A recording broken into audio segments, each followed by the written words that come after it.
저는 그 낭만에 관심이 별로 없어요. 네, 진짜요? 낭만은 진짜 별로 관심 없고 문제를 해결해야 돼 이 생각만 계속 갖고 있는 거고 할 수 있을 것 같으니까 이 게임에 참여하는 건데 저는 살면서 저희 집이 되게 부유하진 않았잖아요. 근데 저는 살면서 제가 원했던 거를 가져보지 못했던 적이 한 번도 없어요. 항상 노력해서 항상 쟁취해왔고 지는 게임 하지 않고 이기는 게임만 해왔거든요.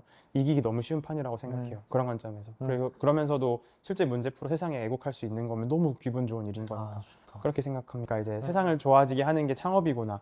저는 원래 되게 문학소년이었거든요. 그래서 책 읽는 거 너무 좋아하고 콘텐츠를 되게 좋아했는데 거기서 보면 항상 사업가는 악당이잖아요. 네. 그래서 악당이라고 생각하면 살았는데 그게 아니었던 거예요. 누구보다 세상을 바꾸기 위해 노력하는 사람들이 결국 사업가들인 거죠. 그래서 그때부터 좀 생각했어요. 그 우리나라의 대기업 만든 회장님들 그 보면은 어떻게 살았나 자서전 같은 걸 읽어보면은 그냥 그 얘기밖에 없어요. 어떻게 하면 세상의 문제를 좋게 할 거냐. 그 당시에는 그 애국이란 키워드가 되게 핵심이었거든요. 그쵸. 외화 어떻게 벌어올 거냐, 우리나라 일자리 어떻게 더 만들 거냐 이 얘기를 해요.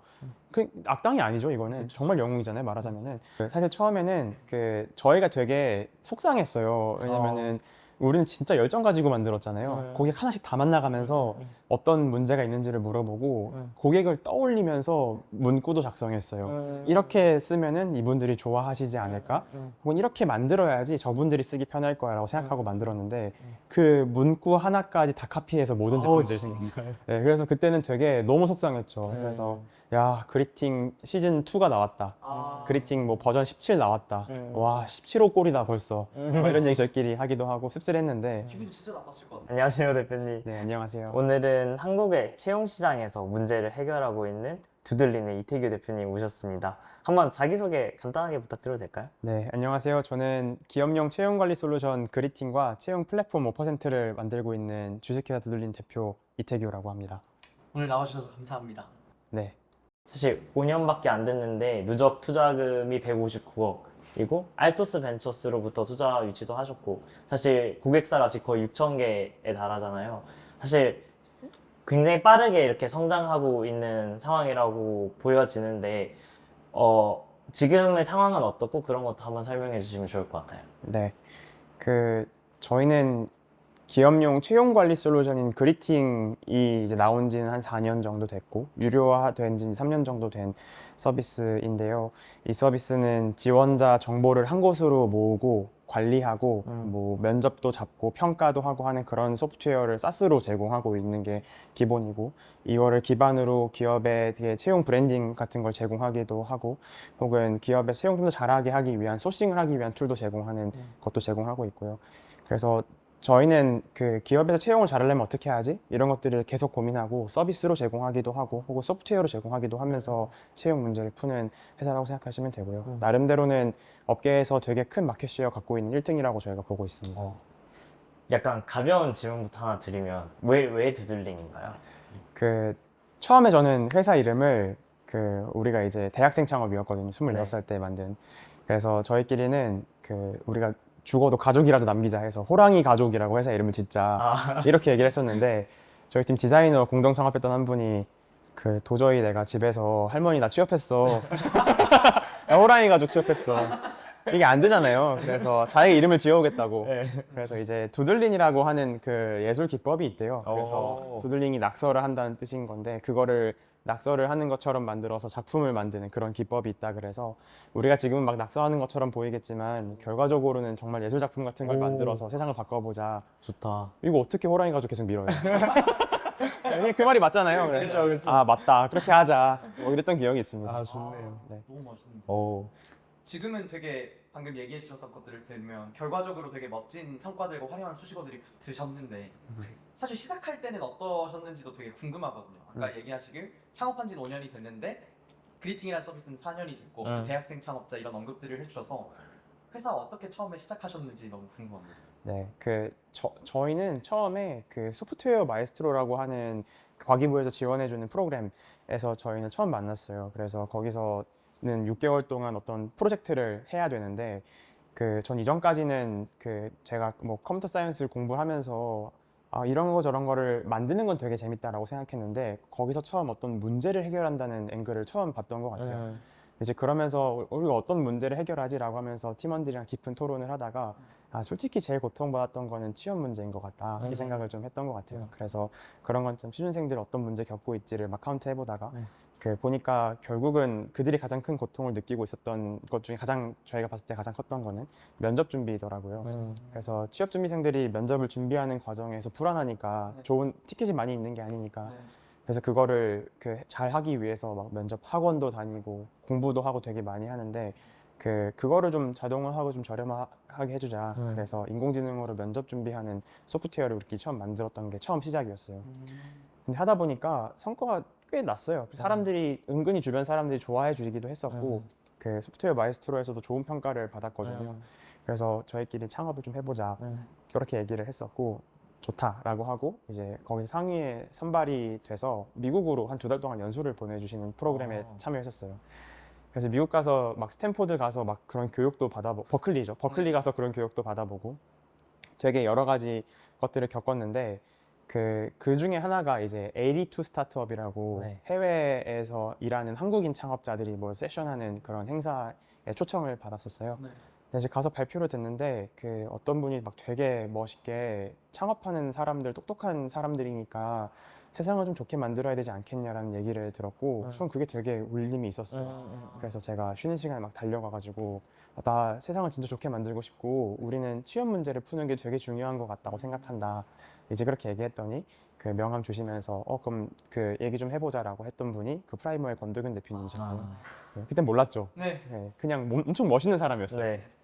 그래서 그 다음부터 한국 돌아와서 계속 얘기하면서 아 우리가 문제를 이렇게 푸는 것보다 이렇게 하는 게 낫겠구나 하는 피버팅 과정을 여러 번 거쳐서 1년 동안 계속 다양한 시도들을 해왔고 그 다음에 만든 게 그리팅이었는데 이제 처음에 이제 저희 6명이서 저랑 같이 소마에 같이 했던 저희 서동민 CTO랑 그 다음에 다른 코파운더들 몇 분들과 함께 모여가지고 막 일하면서 되게 다양한 것들 찾고 그 다음부터는 그리팅이 딱 나오고 나서부터는 되게 잘 됐었어요. 그러면 저는 좀 파고들고 싶은 부분이 아까 처음에 이 소마에서 만났던 분들이랑 지금도 쭉 가서 같이 공동 창업자로 해오시는 것 같은데 그 당시에 팀빌딩을 어떻게 하신 거예요? 지금 공동 창업했던 모두가 같이 있는 것은 아니고 이제 일부 같이 하고 있는데 처음에 시작했던 거는 되게 그냥 뭔 모르고 시작했어요. 이런 스타트업 생태계 이런 거 잘 모르고 제 주변에 창업한 사람도 한 명도 없었고 그래서 뭐 투자를 받아야 돼 이거 투자 그럼 빚 아니냐 막 이런 얘기들도 되게 많이 전 고민했던 것 같은데 그래서 처음 시작은 되게 가벼웠어요. 그냥 우리가 이렇게 세상을 좀 바꿔보려고 한다. 그래서 나랑 같이 뭐 일 해볼 수 있는 사람 있냐 해서 그 소프트웨어 마에스트로 단톡방에다가 공고를 올렸어요. 근데 그거를 보고 몇몇 분들 지원해 주셔가지고 인터뷰해서 그냥 2분을 뽑았고요. 네. 그게 이제 프론트엔드 백엔드 한 번씩 뽑았고 이제 그 다음에 친구한테 전화해서 제 친구 중에 디자이너가 있었거든요. 그래서 걔한테 야 나 창업할 건데 나랑 같이 할래? 뭐 이래서 근데 그 친구 혼자 하기 좀 무섭다는 거예요. 그래서 자기 친구 데리고 오겠다. 네. 그래서 이렇게 6명이 된 거예요. 아. 근데 이제 나중에 알게 된 건데 그 친구는 말하자면 시각 디자인이 아니고 산업 디자인과였던 거예요. 네. 그래서 막 이런 컵 이런 거 만드는 거 했는데 저는 그냥 디자인 다 똑같다고 생각했어요. 네. 그 친구도 거절 안 했어요. 그래서 지금도 계속 같이 일하고 있죠. 근데 이제 거기서 제가 대표가 됐던 거는 사실 제가 막 되게 뛰어나서라기보다는 마땅히 제가 뾰족한 게 없어서 그렇긴 했어요.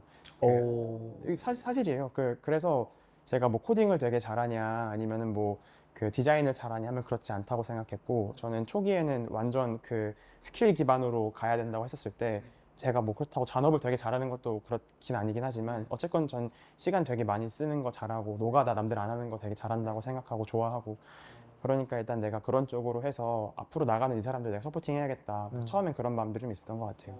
그럼 저는 너무 겸손하게 해주신 것 같아요. 너무 사실이에요. 너무 진짜요? 사실이에요. 네. 그럼에도 불구하고 그분들이 어찌됐든 처음에 시작을 같이 한 것뿐만 아니라 남아 계셨다는 건 대표님에 대한 엄청난 신뢰가 있었다는 걸로 느껴지는데 어떤 부분이 그분들이 대표님을 신뢰하게 만드는 걸까요?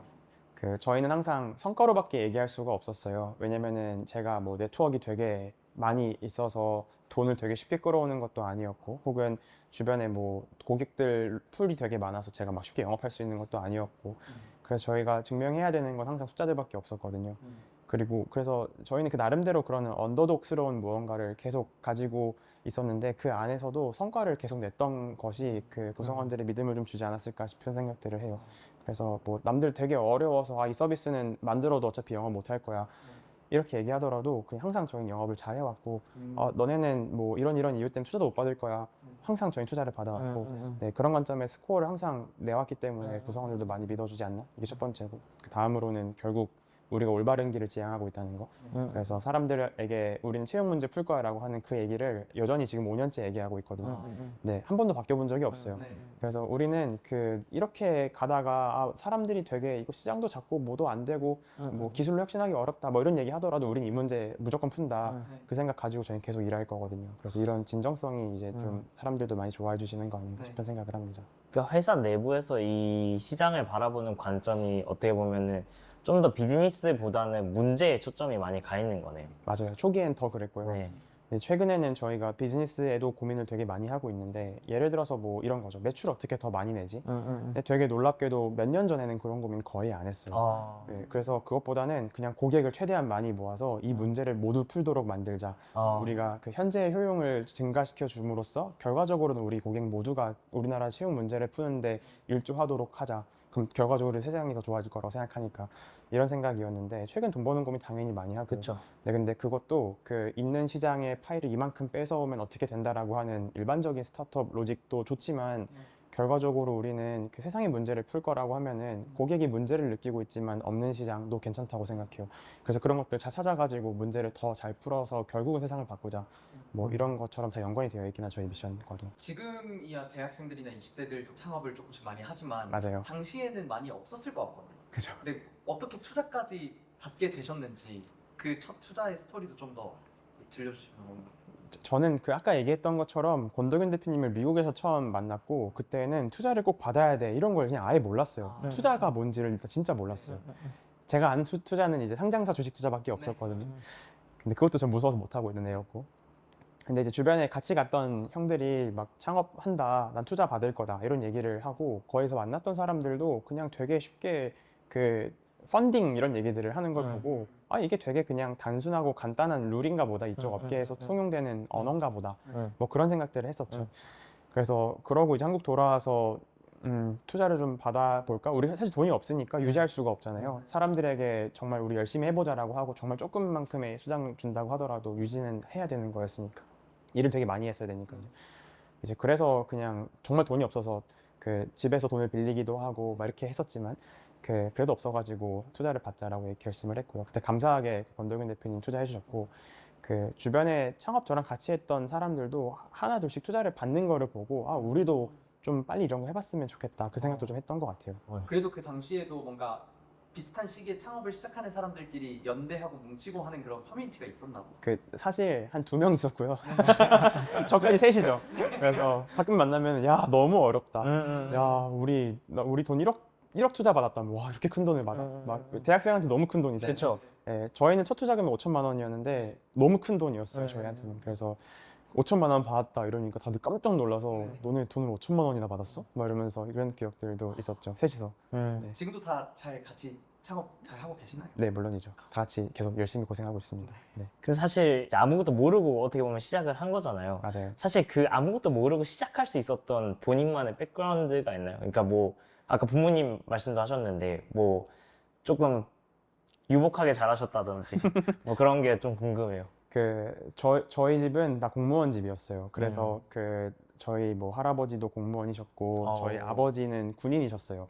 사관학교로 나오셨고 저희 어머니 선생님이시고 그래서 저희 집에서 옛날부터 창업하면 패가 망신한다는 얘기를 저는 이제 초딩 때부터 듣고 자랐거든요. 창업 절대 안 해야지라고 생각하다가 제가 하게 되는 상황이 됐잖아요. 네. 그래서 이제 뭐 그런 느낌이었고 그래서 약간 저는 저의 장점이 추진력이라고 생각하는데 네.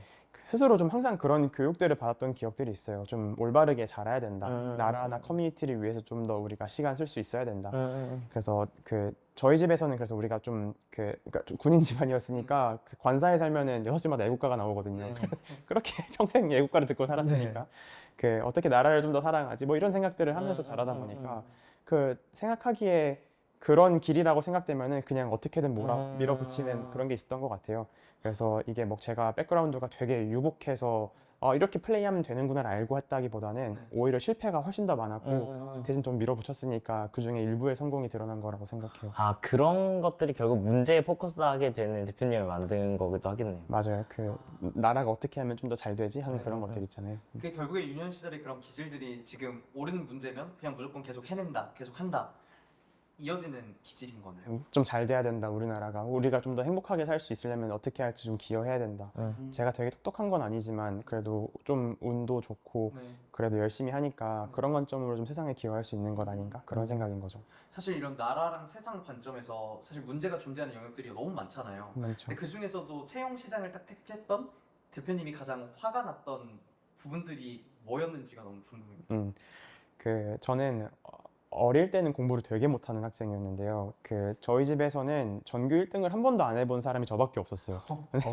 전교 1등 근처에도 못 갔거든요. 네. 항상 반에 한 30명 있으면 제가 한 28등 중학교 때는 막 이랬었고 그래서 저랑 밑에 한 3, 4명이서 저 열심히 싸웠어요. 내가 조금 더 맞출 수 있어. 한 개 더 맞추면 올라가잖아요. 네. 우린 그런 게임을 했었는데 이제 그러면은 이제 세상으로부터 혹은 가족으로부터 되게 많은 프레셔를 받을 수밖에 없죠. 그렇죠. 네, 그래서 공부를 잘해야 돼. 음. 공부를 잘 하지 않으면은 넌 뒷단의 게임에서 되게 불리해질 거야. 이런 얘기 되게 많이 들었었고, 근데 이제 공부 못하면 되게 세상이 원망스러워지잖아요. 나는 애는 착하고 좀 잘 살리려고 노력하는데 그냥 공부 못하는 거 가지고 나한테 이렇게까지 뭐라 하나? 그래서 이제 저희 어머니 선생님이니까 물어보죠. 왜 공부를 잘해야 되냐? 그럼 저희 어머니는 공부를 잘하면은 좋은 대학교에 갈 수 있고 좋은 대학교 가면 너가 원하는 직장에 갈 수 있는 티켓이 생긴다. 그래서 저는 그게 되게 합리적이라고 생각했어요.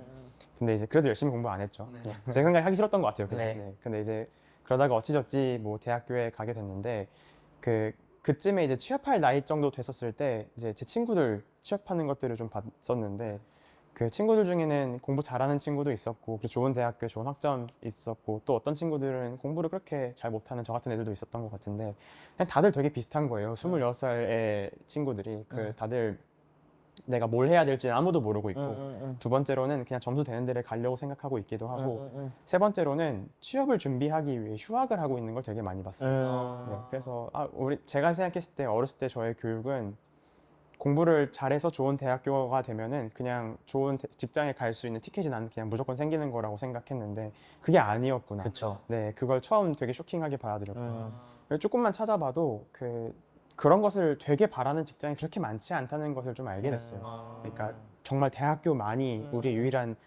평가 기준이야 한데 그렇게 많지 않았고 그럼 이제 사람들은 뭘 원해 기업에서는 좀 찾아보니까 그래도 기업에서는 좋은 경험이나 가치관 되게 중요하게 생각한다. 그리고 사실은 우리가 생각하는 되게 뛰어난 사람들, 행복한 사람들 보면은 내가 뭘 하는지, 내가 뭘 원하는지 다들 알고 있잖아요. 그래서 그거를 알고 있는 사람이 어떤 직장에도 붙을 확률 높다고 저희는 생각하고 있고 네. 거기서도 일 제일 잘할 거라고 생각해요.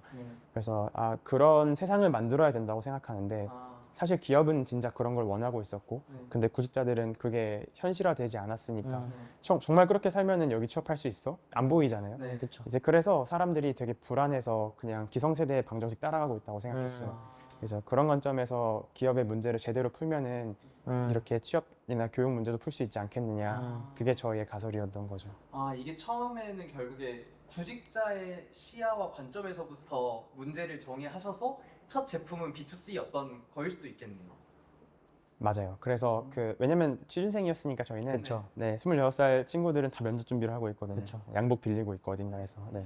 재밌는 게 어떻게 보면 밑에서 위를 바라봤을 때는 되게 학벌, 어떤 대학 이런 것들을 되게 중요하게 여기는데 또 위에서 바라봤을 때는 그게 아닌가 봐요, 확실히. 네. 이게 저희의 초기 가설이었잖아요. 네. 실제로 기업에서는 학벌만 좋아하진 않을 거다라고 네. 생각하는데 이제 저희가 5년 동안 사업하고 저희 고객 중에는 중견기업이나 대기업도 이제 되게 많아졌어요. 네. 근데 이제 그래서 거기에 계시는 HR 담당하시는 분들, 채용 담당하시는 분들 만나서 얘기 들어보면은 여전히 학벌은 여러 가지 이유 때문에 중요한 평가 요소가 되기도 해요. 그렇죠. 근데 그렇지 않은 사람들도 취업 되게 많이 하더라는 얘기를 많이 들어요. 이제 제일 중요한 거는 예를 들어 이런 거죠. 우리는 방산업체다. 그러면은 그 정말로 그 방산에 관심 많은 사람들 좋아하지 않을까 싶은 것도 좀 있는 거고요. 밀덕을 좋아한다는 거죠. 그렇죠. 밀덕 같은 그런 걸 수도 있고요. 네. 아니면은 실제로 그 광산 업체에서 필요한 뭐 여러 가지 화학적인 무언가들 잘하는 사람들 잘하는 사람. 찾는다. 그게 꼭 좋은 대학교가 아닐 수도 있죠. 그쵸. 네, 근데 이제 그런 것들이 이제 되게 많이 열려 있는 것 같아요. 네. 이 영역이 되게 직관적으로 생각했을 때 너무 당연한 거라고 생각하거든요. 어떻게 사람을 학벌만으로 판단하냐를 모든 사람들이 외치고 있는데 사실 여전히 한국에서는 모든 사람들이 학벌을 외치고 있잖아요. 이게 되게 아이러니하게 가고 있다고 생각하는데 사실 대표님께서도 아까 말씀해 주셨던 대로 학벌이 좋으신 편은 아니신 거잖아요. 그쵸, 그쵸. 그런 입장에서 바라봤을 때 여기 격차를 해소하는 거에는 어떤 게 가장 키포인트일까요? 기업에 채용을 하는 가장 중요한 이유는 결국 그 좋은 성과를 내는 거죠. 그래서 우리 기업에서 더 좋은 스코어를 매년마다 낼 수 있도록 더 좋은 인재가 우리 회사에 왔으면 좋겠어. 이게 되게 단순한 연결인 거고. 근데 그러려면 어떤 사람 뽑아야 돼? 이게 채용이 기준인 거잖아요. 네. 근데 사실 이거는 기업마다 다를 수밖에 없어요. 네, 이제 일관적으로 안전한 라인은 열심히 하는 사람들. 이거 되게 기본적인 거고. 그 다음부터는 똑똑한 사람들이겠지만 또 그 다음에 요소들 여러 가지 있다면은 그 업을 좋아하는 사람일 수도 있고요. 아니면 산업계를 좋아하는 사람일 수도 있고 되게 다양하거든요. 혹은 또 우리 조직은 이런 사람들이 많이 있으니까 여기서 이런 사람이 와야 돼라고 하는 것도 조직마다 되게 달라요. 이거는 기업 클수록 부서마다 다르거든요. 근데 그런 걸 알게 되는 게 첫 번째인 것 같아요. 그래서 첫 번째는 그 고객이, 그러니까 저희 입장에서 고객이죠. 기업이 데이터를 기반으로 채용의 의사결정할 수 있도록 하는 게 첫 번째인 거라고 생각을 하고, 두 번째는 이게 그 필요한 만큼 지원자들에게 알려지는 게 필요해요.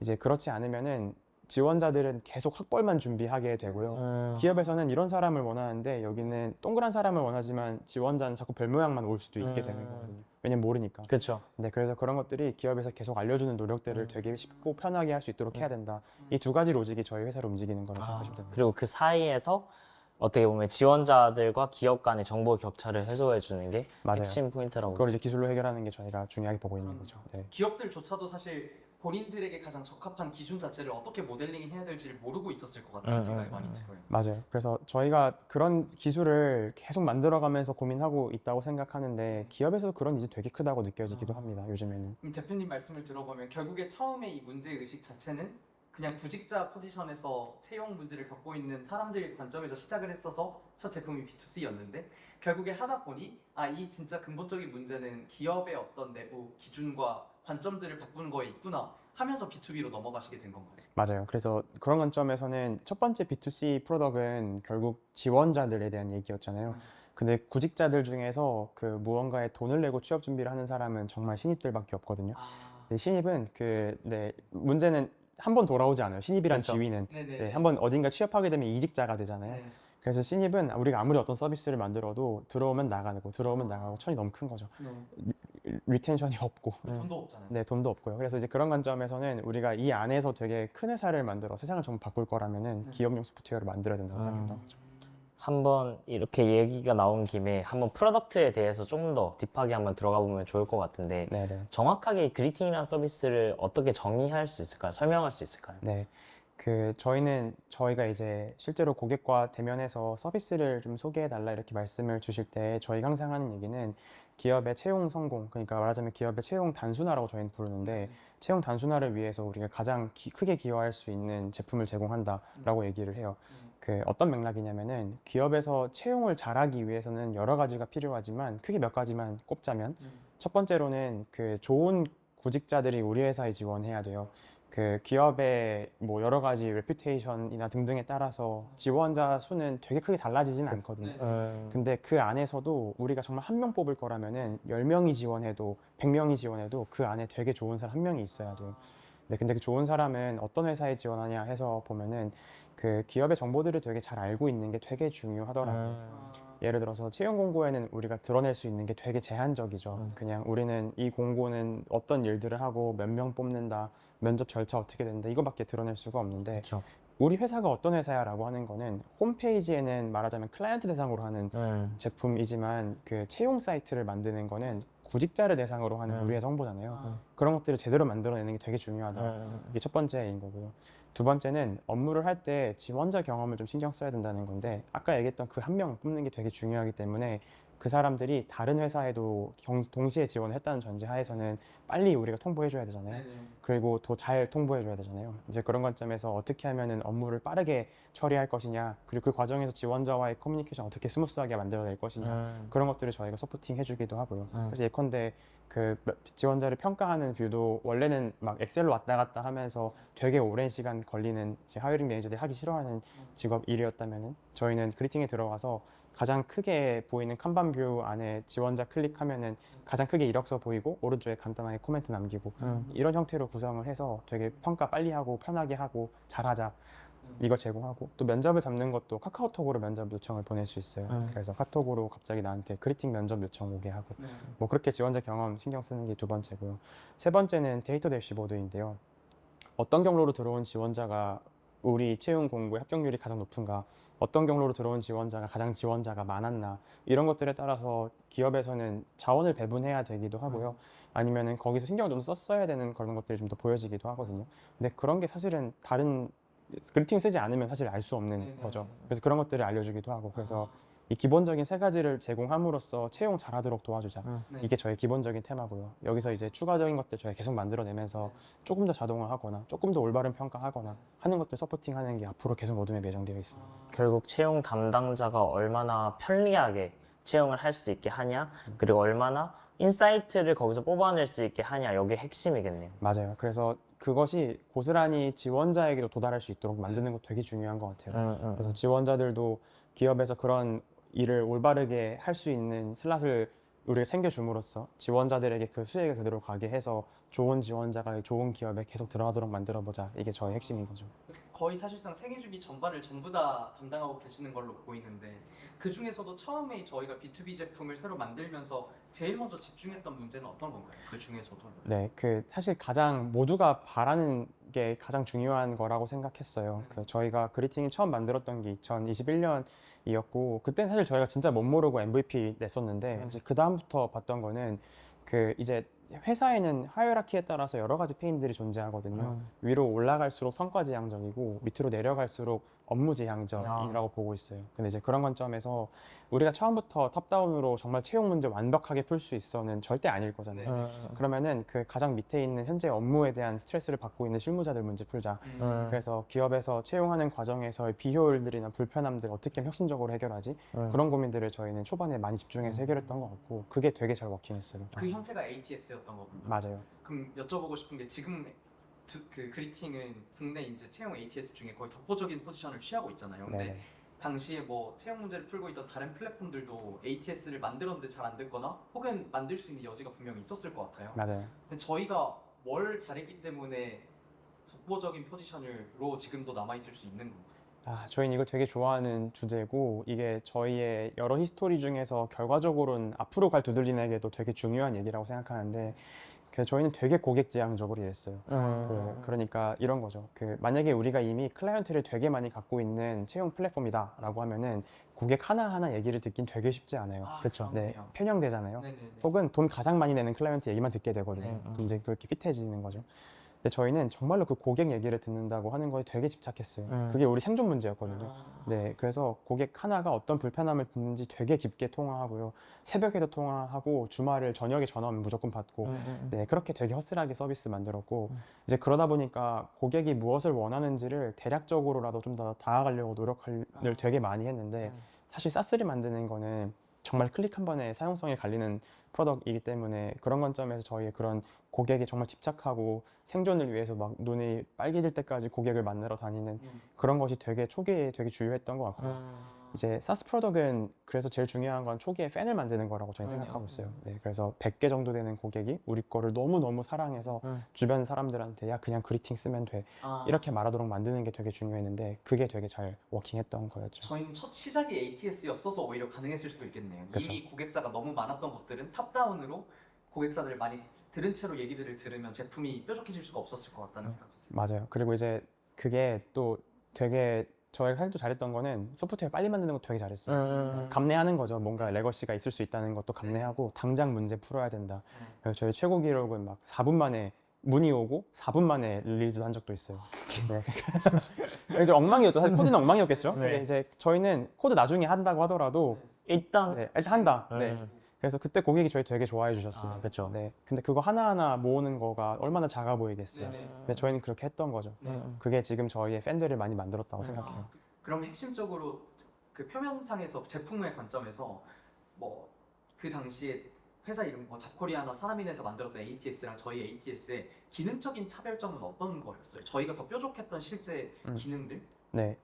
뭐 회사 이름 말하면 안 될 것 같다고 느껴지긴 하지만 네, 그냥 이건 뭐 안 하신다고 생각하고 그 뭐 대형 플랫폼에서 만들었던 혹은 뭐 여러 플랫폼들에서 만들었던 ATS들 그 사실 좀 더 좁히면은 좀 더 그냥 클리어하게 얘기하면은 그리팅이 나오고 나서 한 2, 3년 안에 ATS가 한 17개 정도 생겼어요. 와. 되게 신기하죠. 네. 그래서 무슨 대학교 랩실에서도 ATS를 만들고요. 와. 아니면은 저희가 뭐 어디 경진대에서 발표했던 거 보고 똑같이 카피해서 만든 제품도 되게 많이 생겨요. 네. 이걸로 심지어 펀딩도 받기도 하고.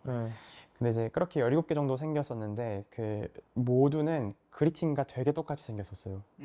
그래서 그 차별점이 뭐냐라고 하면은 없을 만큼 똑같았어요. 모습 자체는. 네, 겉모습 자체가.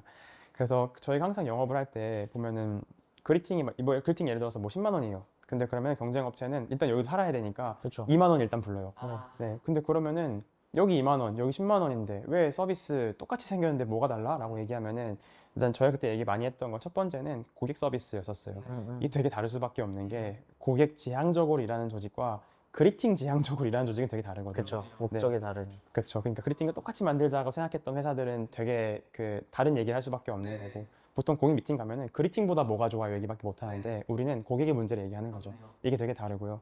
두 번째는 그 제품을 만드는 방향성도 되게 달라요. 그래서 그런 관점에서 항상 어떤 기능이 나오면 저희가 가장 먼저 나오고요. 그 다음에 경쟁사들 따라오고. 그렇네요. 근데 이제 그런 철학들이 없으니까 에러가 되게 많이 나요, 경쟁업체들은. 이제 그렇게 돼서 지금으로서는 경쟁업체 사실 거의 다 없어졌죠. 그래서 그런 관점의 차이들이 많이 벌어졌던 것 같아요. 그렇네요. 그들은 기능 하나하나에 대한 맥락이 없으니까 그렇죠. 대응도 잘 안 됐을 것 같아요. 그렇죠. 그래서 비슷하게 나오더라도 에러가 너무 많아서 그냥 결국 못 써. 이렇게 생각하는 경우가 대부분이었고 두 번째는 어쨌건 기능을 저희가 가장 빨리 만드니까 그런 관점에서 그냥 고객이 원하는 걸 가장 빨리 만드는 건 그리팅. 그래서 앞으로 그냥 그리팅만 쓰면은 절대 내가 손해를 볼 일은 없어. 그리고 항상 내가 가장 최앞에서 모든 수혜를 누릴 수 있을 거야. 최근의 트렌드들을 이렇게 생각하도록 만들어 드렸죠. 실제로 그렇게 되고 있고요. 네. 결국에 저희는 그렇게 ATS라는 독보적인 트랙을 잡으면서 기존의 채용 플랫폼들하고도 경쟁 구도가 아니라 시너지를 낼 수 있는 구조에서 되게 잘 시장을 키워가는 존재가 될 수 있겠네요. 맞아요. 이게 그 사스 프로덕트를 만드는 저희, 그러니까 ATS를 저희 만들고 있잖아요. 근데 글로벌리 보면은 ATS 글로벌리 500개 넘게 있거든요. G2에 등록된 것만. 네, 근데 이제 채용 플랫폼들도 여러 개 있을 거잖아요. 근데 거기서 ATS를 만드는 사례는 사실 거의 없어요. 왜냐면은 보통 인티그레이션 하고 둘이 로직이 다르거든요. 네네. 고객이 영업하는 로직이. 그래서 그런 관점에서의 설득을 저도 되게 열심히 했던 것 같고 실제로 그런 덕분에 여러 군데랑 연동이 잘 돼서 저희가 ATS 플러스 플랫폼 연동된 첫 번째 사례를 저희가 처음 만들기도 했었죠. 이젠 지금 되게 대중화됐지만 저희만 사실 제대로 하고 있는 거라고 저는 생각합니다. 지금은 사실 이제 모든 게 다 정리됐기 때문에 회고하듯이 말할 수 있지만 그쵸. 사실 당시에 경쟁사들이 ATS 만들기 시작했을 때 무섭지 않으셨나요? 어떠셨어요 당시? 그 사실 처음에는 그 저희가 되게 속상했어요. 왜냐면은 우리는 진짜 열정 가지고 만들었잖아요. 고객 하나씩 다 만나가면서 어떤 문제가 있는지를 물어보고 고객을 떠올리면서 문구도 작성했어요. 이렇게 쓰면은 이분들이 좋아하시지 않을까? 혹은 이렇게 만들어야지 저분들이 쓰기 편할 거야라고 생각하고 만들었는데 그 문구 하나까지 다 카피해서 모든 제품들이 생겼어요. 네, 그래서 그때는 되게 너무 속상했죠. 그래서 야, 그리팅 시즌 2가 나왔다. 그리팅 뭐 버전 17 나왔다. 와, 17호 꼴이다 벌써. 뭐 이런 얘기 저희끼리 하기도 하고 씁쓸했는데 기분이 진짜 나빴을 것 같아요. 처음엔 좀 그랬죠. 근데 이제 보면은 그리팅과 비슷한 게 여전히 많이 나와요. 네. 근데 이제는 저희가 알고 있는 거는 그 고객은 결국 가장 좋은 선택을 한다는 걸 저희가 확실하게 알게 돼서 저희가 경쟁에서 지는 경우는 이젠 거의 없어요. 네, 실제로도 비딩에 가보면은 거의 안 지고요. 지더라도 경쟁 업체에서는 엄청 큰 손해를 보고 경쟁에 지거나 그리고 다시 돌아와요, 저희 서비스로. 그래서 이런 걸 저희가 좀 보면서 아, 이게 그 오히려 우리가 되게 잘 되고 있으니까 그런 카피들이 막 생겨 나가는 그쵸. 것이 오히려 우리를 돋보이게 만들어 주는구나. 그렇죠. 그래서 지금 돌이켜 보면은 꽤 좋은 일들이 많았다고 생각은 해요. 네, 지금도 여전히 같은 마음을 가지고 있고요. 지금 이 영상을 보고 계시는 ATS를 만들고 계시는 분들은 빨리 피봇을 하지 않으셔도 그분들이 영업해 주시는 거 어차피 나중에 그리팅으로 돌아올 때 이거 되게 제가 좋아하는 책 중에 언카피어블이라는 책이 있는데 그 언카피어블에 나오는 스토리랑 너무 비슷한 것 같아요. 제가 혹시 보셨나요? 아니요, 어떤 스토리가 있나요? 이게 그 스퀘어라는 미국 스타트업에 대한 얘기인데 스퀘어가 이제 제품을 처음에 만들고 있는데 어느 날 아마존에서 스퀘어랑 똑같은 제품을 고객들한테 훨씬 더 싼 가격의 제품을 해버린 거예요. 대기업에서. 그 흔히 스타트업들이 흔히 듣는 질문. 그쵸. 이거 네이버 카카오 하면 어떡해요? 딱 그렇죠, 그렇죠. 그렇죠. 결론적으로 마지막에 그러니까 아마존이 그 사업에서 철수하면서 스퀘어한테 선물을 보내주면서 스퀘어가 그냥 그 시장을 독점하거든요. 근데 거기서 나왔던 얘기들도 결국에 따라 만든 사람들은 어떤 기능이 왜 만들어졌고 어떤 고객의 피드백들을 기반으로 쌓여왔는지에 대한 맥락이 없으니까 대응이 안 돼서 못한다. 근데 그 맥락이 쌓여 있는 저희의 그 고객 드리븐한 의사 결정들이 결국에 해자인 거 같아요. 맞아요. 저는 그래서 지금 저희 팀이 이제 한 60명, 70명 되지만 저는 지금도 제가 한 달에 미팅 한두 개씩은 꼭 가거든요. 고객과 만나서 무조건 얘기하려고 하고 고객 지향적인 회사가 돼야 되니까요. 그쵸. 저희는 고객이 뭘 불편해하는지도 알아야 되고 뭘 좋아하는지도 알아야 되니까요. 이제 그런 관점에서 항상 그거 하고 연말마다 계속 그 이벤트도 열어요. 고객들 최대한 많이 모셔놓고서 우리 앞으로 로드맵 이렇게 되고 이런 기능들을 쓸 수 있고 그리팅 고객 이 시기 때문에 그 당장 이런 메리트를 가장 최전선에서 누리실 수 있다. 더 열심히 해보겠다. 이런 얘기를 고객 같이 나눠요. 네, 그런 거를 계속 하는 게 저희밖에 없죠. 제대로 할 수 있는 거는. 네. 이런 고객에 대한 관점을 계속 듣다 보니까 첫 고객에 대해서 가장 궁금해지는 것 같아요. 그 얘기를 한번 해주실 수 있나요? 네, 저희가 이제 2021년 1월 17일에 이 서비스 어. MVP가 처음 런칭되고 그 2020년 12월 9일에 처음 만들었거든요. 제 생일 바로 다음 날이었는데 그때부터 이제 큐 해가지고 막 서비스 열심히 만들었고 1월 17일 날 딱 런칭되고 나서 그 거기 한 달 동안 없었어요. 저는 그 스타트업 스토리 있잖아요. 서비스 런칭하고 그냥 가만히만 있었는데 자고 일어났더니 내가 락스타가 됐다. 미친 듯이 터지고 그런 일은 일어나지 않았어요. 그래서 한 달 동안 야심차게 런칭하고 나서 겁나 눈치를 보였어요. 사람들한테도 야, 잘 될 거야 라고 얘기했는데 사람들도 조금 이게 잘 되는 건가? 막 이런 얘기 하기도 했어요. 놀랍게도 아무 일도 없어요. 아무 일도 아무 일도 없었다. 그래서 되게 절박한 마음으로 저희가 이제 그걸 했어요. 그 페이스북에다가 5,000원짜리 하루에 그런 광고를 제가 PPT로 막 만들어가지고 저 완전 똥손인데 만들어서 런칭하고 그걸 사람들이 보고 간간히 회원 가입하고요. 뭐 주에 한두 개 정도 기업들 회원 가입하고 그럼 이제 거기 연락처를 남기시잖아요. 그때 전화해서 왜 회원 가입하셨냐, 어떤 것 때문에 뭐 이런 상황, 어떤 문제가 있으시냐 전화했는데 보통 이제 다 거절해 주셨죠. 근데 이제 그 중에 한 군데에서 그 채용 팀장님이셨는데 어떤 기업에 그 팀장님께서 그 이제 퇴근하시는 길에 페이스북에 그 광고 같은 걸 보고 클릭해서 봤더니 모바일이 안 되어 있으니까 답답한 거예요. 그래서 이거 capture 해놓고 사진첩 저장해놓고 있다가 내일 출근해서 봐야지 라고 하셨는데 내일 출근해서 딱 들어가서 회원 가입하자마자 제가 전화를 했나 봐요. 그래서 전화해서 그 왜 회원 가입하셨냐 막 물어보니까 되게 뭐 좋게 생각하셨나 봐요. 그래서 그때는 그분은 해외 서비스를 쓰고 계셨거든요. 그래서 이런 거 좀 부족하고 이렇게 필요할 것 같다라고 말씀을 주셨는데 저희는 그걸 되게 진심으로 받아들이고 진짜 일주일만에 다 만들었어요. 그러니까 팀장님께서 보시고 이거 좀 얘네 뭔가 하려고 하나 보네 라고 해서 사무실로 불러주셨고 그때 저희에게 한 14개 정도의 요구사항을 주셨어요. 이게 저희는 시무14조라고 부르는데 그거를 2주 만에 다 만들었어요. 거의 다. 너무 좋다. 그래서 이제 그걸 또 보여드리니까 얘네 뭔가 하려나 보다 라고 하시고 한두 달 있다가 서비스 저희 걸로 바꾸시더라고요. 네, 되게 도전적인 선택이셨겠죠, 그분한테도. 그러네요. 네, 근데 저희는 그거를 사실 배반할 수는 없었어요. 너무 감사한 일이긴 하지만 저희는 처음 1년 동안은 피벗팅 계속하면서 그렇다는 성과를 잘 못했던 팀이었거든요. 이제 우리가 들어본 회사에서 서비스를 써주시니까 너무 감개무량한 거죠. 우리 이 회사를 위해서 정말 최선을 다하자. 그래서 그것부터가 시작이었어요. 이제 그 회사가 다음 고객을 또 불러오고 또 다음 고객을 또 불러오시고 이런 스토리들이 있었고 저희 첫 번째 고객이셨던 분이 이제 이직하시는 타임 맞춰서 제가 연락해서 저희 회사 HR 디렉터로 모셨습니다. 지금 저희 팀에서 같이 하고 계십니다. 진짜요? 네. 엄청 귀인이시네요, 사실 저희 사업에. 맞아요. 그래서 지금도 되게 의지 많이 하고 되게 팀으로서 되게 같이 일하면서 존경도 하고. 와, 이거 되게 영화에 나올 만한 스토리인 것 같아요. 네, 그러니까 진심으로 고객에게 우리가 뭔가 제대로 된 밸류를 주고 싶어 이렇게 정말 간절하면은 정말 감동을 사람이 하시는 것 같다고 생각하고 그게 이렇게 이어지는 것도 되게 자연스럽게 되는 것 같다 그런 생각도 많이 했던 것 같아요. 사실 영업이라는 거에 있어서 회사 전체가 돈을 내게 설득하는 것이랑 회사에 있는 채용 담당자를 설득하는 것 사이에도 분명 간극이 있을 것 같아요. 물론 다르죠. 네. 채용 담당자를 설득한다고 해서 그게 그들의 구매나 서비스 이용으로 이어지지는 또 않을 것 같은데 여기에 연결고리를 만드는 데는 어떤 노력을 하셨는지 궁금해요. 이게 회사의 규모나 상황에 따라 완전 다른데요. 우리나라의 기업이 100만 개 있으면 100만 개의 스토리들이 있는 거죠. 그렇죠. 네, 근데 이제 일반론으로 넘어가면은 첫 번째는 영업하는 관점에서는 고객의 문제는 결국 그 챔피언이라고 우리가 만들어낼 수 있는 그 실무자들의 문제가 되게 중요한 것 같아요. 그래서 그들이 어떤 문제를 겪고 있냐라고 하면은 아까 얘기했던 것처럼 가장 중요한 거는 결국 그 내가 업무가 너무 많은데 이걸 내가 다 처리해야 돼. 그 중에서는 좀 손이 많이 가지만 중요하지 않은 일도 되게 많은 것 같아. 그거를 줄여주는 게 가장 컸고요. 이제 만약에 의사결정권자와 실무자와의 거리가 짧으면은 이것만으로 결제가 되는 경우가 되게 흔하게 일어납니다. 그렇죠. 네, 근데 이 거리가 멀고 중간에 하이라키가 여러 개 있을수록 그것마다 다 니즈가 되게 다르잖아요. 그래서 결과적으로 저희가 생각했던 거는 창업하고 1년 동안에는 이게 짧은 그 담당 실무자랑 그 결정권자가 거리가 짧은 곳들 위주로 영업을 하다가 이제는 좀 멀어지기 시작하는 대기업들이 막 들어오기 시작하니까 우리가 업무 효율화만을 얘기할 수는 없는 것 같다. 우리가 결국 무슨 얘기하고 싶은 거지? 해서 우리끼리 얘기를 되게 많이 했어요. 그래서 보니까 우리는 결국 계획한 인재를 적절한 시기에 데리고 오는 게 채용의 성공이라고 정의하고 그거를 가장 잘할 수 있는 프로덕이 돼야 된다라고 저희를 스스로 정의했고요.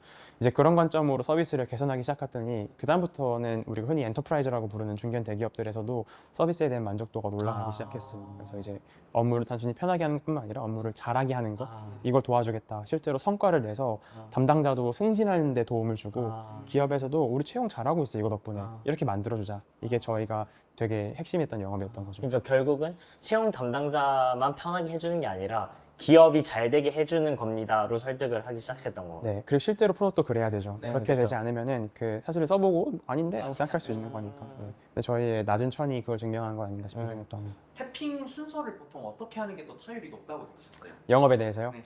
그 저희 되게 다양한 시도를 해봤는데 그 예를 들어 이런 것도 있었어요. 뭐 어디 회장님 어떻게 알게 돼서 네. 회장님 저희 그리팅 되게 좋은 프로덕트입니다. 그래서 이 서비스 쓰면은 되게 채용 잘 됩니다라고 자신 있게 얘기해요. 회장님께서 그래 한번 만나봐라 해서 이제 HR 담당자분들 되게 많이 소개시켜 주시고 근데 결국 거기 도입이 안 됐어요. 네, 그리고 또 한편으로는 그 되게 큰 회사였는데 담당자 되게 막내 직원 한 명이 너무 힘든 거예요. 채용 운영하기가. 그래서 그거를 팀장님한테 얘기하기는 조금 조심스럽고 이거 어떻게 하지? 라고 하다가 되게 우연하게 만나서 저희랑 얘기를 하다가 이렇게 얘기하면 되겠구나 라고 생각해서 밑에서부터 올라가는 경우도 있었거든요. 근데 결과적으로는 그 탑다운 어프로치 되게 중요하긴 하지만 바텀업이 제일 중요하다고 저는 생각해요. 그래서 실제로 실무자들이 어떤 문제 겪고 있는지를 알고 그거를 정말 진심으로 해결해 주는 거 네. 이게 되게 중요한 것 같고 그냥 단순히 이제 어프로치 방향만 안다고 되는 건 아닌 것 같아요. 이제 실제로 프로덕이 그래야 되고 영업하는 사람들도 서비스 팔아서 매출 올려야지가 아니고 고객 문제 풀어줘야지 이렇게 돼야 되는 게 그냥 가장 핵심인 것 같은데 사실 대부분 회사들은 이런 거 잘 못한다고 느껴지기도 하고. 보통 초기에 영업할 때는 그래도 한 사람 한 사람 만나면서 ROI를 따지기보다는 사람을 더 많이 만나는 거에 집중을 하잖아요. 근데 특정 시점을 넘어서부터는 진짜 그 우리 문제에 공감을 하는 잠재 고객들을 모여 있는 곳에 직접 찾아가거나 모여 있는 곳이 없다면 모이게 만들거나 두 가지 방식을 이제 택해야 될 것 같은데 저희는 어떤 식으로 그 영업을 고도화해 나가는지 궁금해요. 그 저희는 여전히 ROI를 크게 신경 쓰지 않습니다. 그 가장 큰 이유는 우리나라의 그 지역적 특성 때문에 그런 게 좀 있는데요. 그 첫 번째로는 대부분의 기업들의 헤드쿼터가 다 서울에 몰려 있는 경우가 많아요. 그래서 그 우리가 어떤 영업을 하더라도 뭔가를 모아서 벌크로 영업해야 되지 않는 경우들도 종종 있고요. 또 두 번째는 저희가 이제는 업계의 탑티어 기업들이 그리팅을 대부분 쓰고 계시거든요.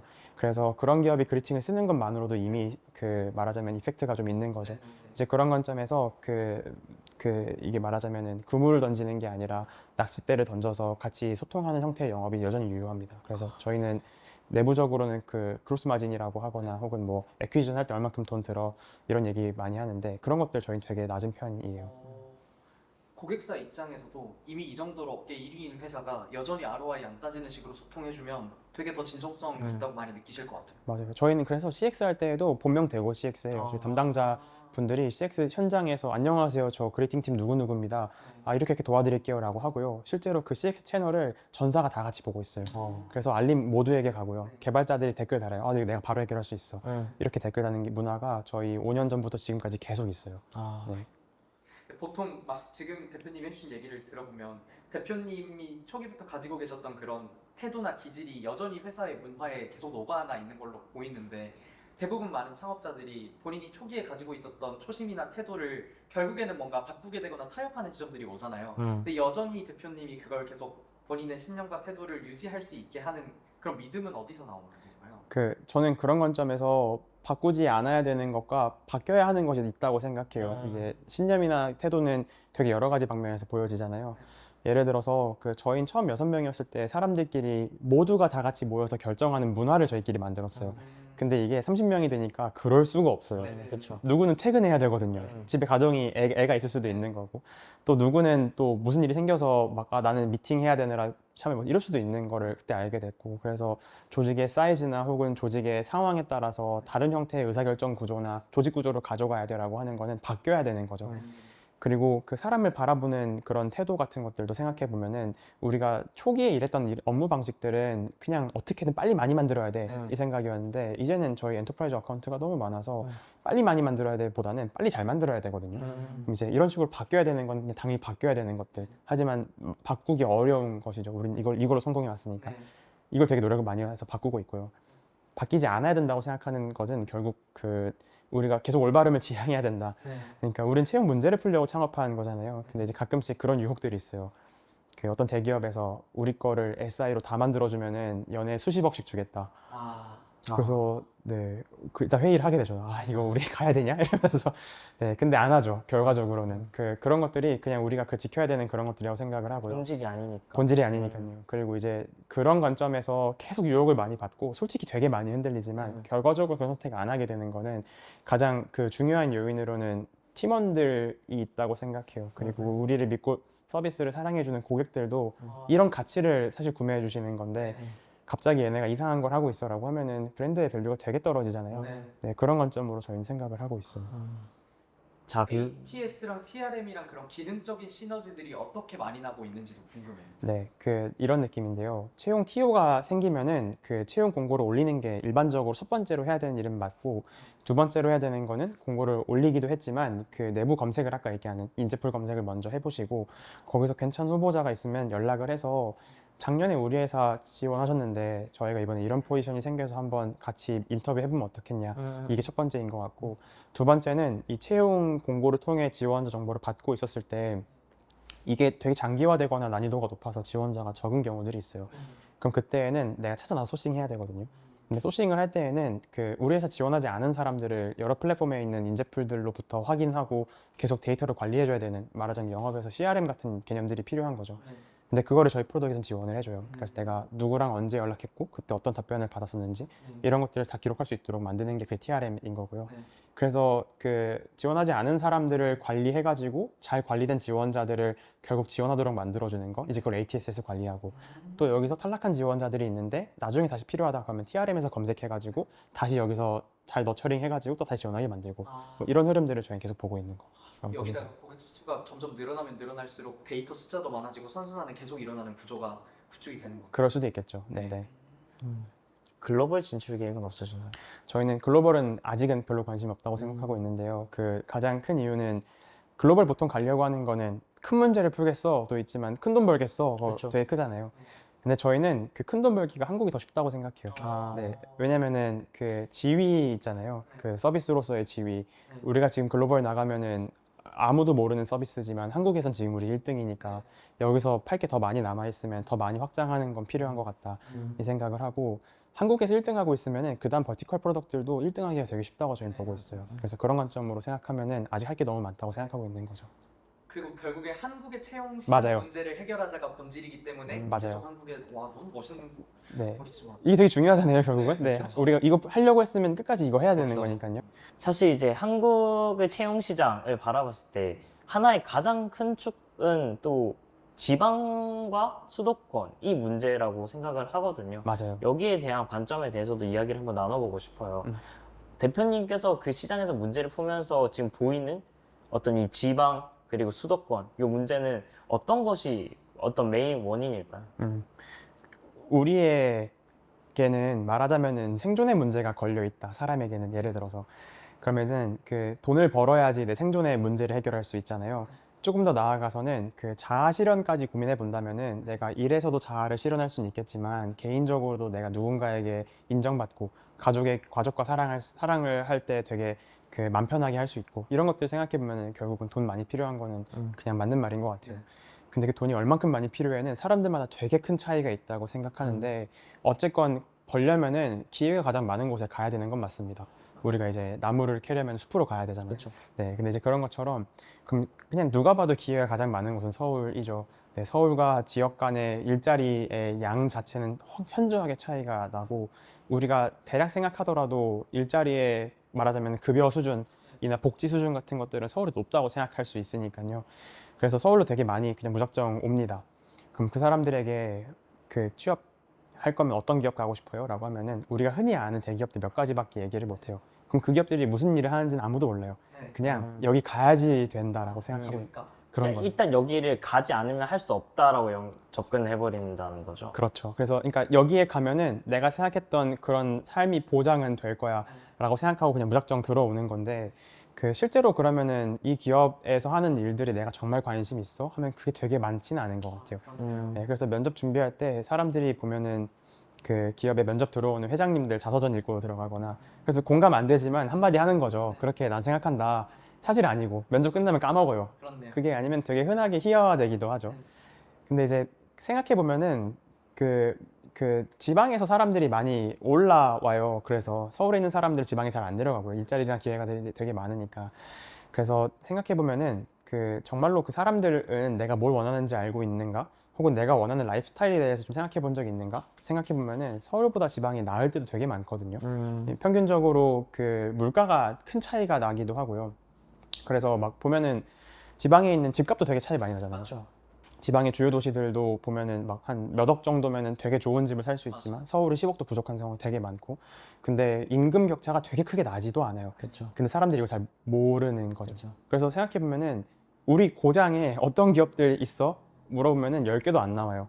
저도 네. 모르는 것 같아요. 그러니까요. 그럼 이제 그런 것들이 일단 그게 문제의 되게 시작인 것 같아요. 첫 번째로는 일단 내 그런 기본적인 무언가를 해결하기 위해서 서울을 가야 돼라고 하는 가장 기본적인 거는 내가 사는 곳에 뭐가 있는지를 모르는 거. 모르는 거. 네, 이게 되게 큰 문제라고 저희 보고 있습니다. 그러니까 일본 같은 경우에는 도쿄에는 어떤 회사들이 있어, 오사카에는 이런 회사들이 있어, 교토에는 어떤 회사들, 이게 되게 명확하게 분리가 되는데 한국은 그런 게 없으니까 대기업 가고 싶네? 수도권 가야겠다. 이런 게 먼저 떠오르니까 사실 지방에 있는 기업들에게는 관심도가 계속 떨어진다. 이런 식으로 짚을 수도 있겠네요. 맞아요. 또 한편으로 그런 편견들도 있는 게 지방에 있는 기업들은 그 뭐랄까 급여 수준 되게 낮다. 지방에 있는 기업들은 복지가 낮다. 이런 얘기 되게 많이 하기도 하는데 사실 안 그렇기도 하거든요. 네, 혹은 그게 정말 전부가 아닐 수도 있어요. 네, 그래서 그런 거 생각해 보면은 어쩌면은 우리 회사, 내 지역 근처에 좋은 기업 없나 찾아보는 거 되게 중요하다고 생각하기도 하고요. 근데 그럼 궁금한 게 그 좋은 지방에 있는 기업들이 드러낼 의지가 없는 건가요? 아니면 드러내고 싶은데 그 방법을 모르는 건가요? 그 두 가지인데 내가 어떤 물건을 팔기 위해서는 파는 방법을 알아야 되고 팔 장소가 있어야 되잖아요. 그 두 개가 더 없는 것 같다고 생각해요. 그래서 일단은 그 나를 어필하기 위한 공간이 정말 충분치 않다고 첫 번째로 생각하고요. 어필하는 방법도 되게 뚜렷하게 알고 계시지 않다고 생각도 하고요. 그래서 저희는 그 채용 문제 해결이라고 하는 아젠다를 가지고 있고 ATS로서는 이만큼 할 수 있다고 알고 있으니까 지방 기업의 미팅을 가서는 지원자를 늘리는 방법도 얘기도 하기도 하겠지만 어떻게 하면 지원자를 진심으로 소통해서 우리 회사로 모실 수 있는가, 소싱 잘 할 수 있는가 이런 것들에 대한 아젠다를 되게 다양하게 얘기하거든요. 그래서 그런 것들을 어떻게 하면 그 잘 알려주느냐가 되게 중요한 포인트인 것 같다고 생각해요. 사람들이 구직자들이 지방에도 이렇게 좋은 회사가 있어라는 사실을 알게 될 경우에 지방으로도 많이 내려올 니즈들이 분명히 있을 거라고 생각하시는 건가요? 네, 저는 지방 일자리 문제들을 생각할 때 우리가 그 지방에 일자리를 만들자라고 하는 얘기를 되게 많이 듣잖아요. 그렇죠. 그럼 이제 대기업의 어떤 공장에서 갑자기 지방에 공장을 만들어요. 네. 그럼 이제 그 대기업 지방에 있는 공장들에는 그럼 그 지방에 사는 사람들이 얼만큼 입사해 하면 되게 수가 많지 않을 거예요. 왜냐면 대기업 본사에서 채용을 해가지고 내려가는 경우들이 많으니까. 그러니까 결국 서울에 이제 네, 그쵸. 그렇죠. 그렇죠. 그럼 사실 그들은 자기 고향이 터전이 없으니까 되게 힘들어하죠. 근데 반대로 이제 그 지역에 살던 사람들은 그 가기 어려운 공장이 여기 생겨버렸으면 사실 또 되게 애매하기도 하거든요. 네, 이제 그런 관점에서 그 일자리를 일단은 알려주는 게 되게 중요하다. 그렇게 저희는 생각을 좀 하고 있는 거고. 근데 이미 지방에도 좋은 일자리들 꽤 많이 있어요. 네, 사람들이 생각보다 잘 모르지만 그런 것들 되게 많거든요.